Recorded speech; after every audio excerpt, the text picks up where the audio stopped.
అందరికీ Shri Vinayaka foundation team గత కొన్ని సంవత్సరాల పరిధిగా కొండ ప్రాంతాల్లో ఉన్న వన్యప్రాణుల ఆకలి దెబ్బ తీర్చడం కోసం నిరంతరం మనము ప్రయత్నం చేస్తున్నాము. ప్రయత్నంలో భాగంగా ఈ సంవత్సరం కానీ ఇప్పుడు మార్చి నెల రన్నింగ్లో ఉంది.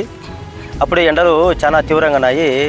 ఎక్కడ నీళ్లు దొరకని కొండ పరిస్థితులు. ఇది వచ్చేసి ఎద్దుమడుగు కనుమ అనే కొండ ప్రాంతము. అంటే పూర్వాది రోడ్లో బ్రహ్మంగారి మఠం అంటే మహాపుణ్యక్షేత్రం పోయి దావా. ఇక్కడ భక్తులు ఎంతోమంది క్షేత్రం వెళ్తున్నారు. కానీ ఇక్కడ ఘాట్ వచ్చేసి దగ్గర ఒక 10 కిలోమీటర్ల కొండ ప్రాంతం ఉంది. చాలా మూగ ప్రాణులన్నీ రోడ్డు మీదకి వచ్చి చనిపోతున్నాయి నీళ్లు లేక. ఎందుకంటే ఈ వేసవిలో నీళ్లు దొరకడం లేదు కాబట్టి వాటి కోసం ఇబ్బంది లేకుండా గత కొన్ని ఏళ్ళ మాదిరిగా ఈ సంవత్సరం కానీ మనం చూడి దాదాపు ఏరియా అంతా ఒక 20 తొట్లు చూడి మీరు లెవెల్ చూస్తున్నారు. నీటి తొట్లు మనం ఏర్పాటు చేయడం జరిగింది. ఆ నీటి తొట్ల ద్వారా ప్రతి 2 రోజులకు ఒకసారి ఇట్లా నీటిని నింపుతూ వాటికి ఆకలి తీర్చుటకు కానీ ఇక్కడ పండ్లు ఈ చూడి పండ్లు కానీ అందించి ఇబ్బంది లేకుండా వాటికి ఆకలి దప్పులు తీర్చడానికి ప్రయత్నం చేస్తున్నాము. ఎంత కష్టమైనా సరే దయచేసి నీటి తొట్టు పగలగొట్టకుండా మాకు సహకరించండి. శ్రీ వినాయక ఫౌండేషన్కి సపోర్ట్ చేయండి. వన్యప్రాణులను కాపాడుకుందాం. Thank you. జై హింద్, జై భారత్.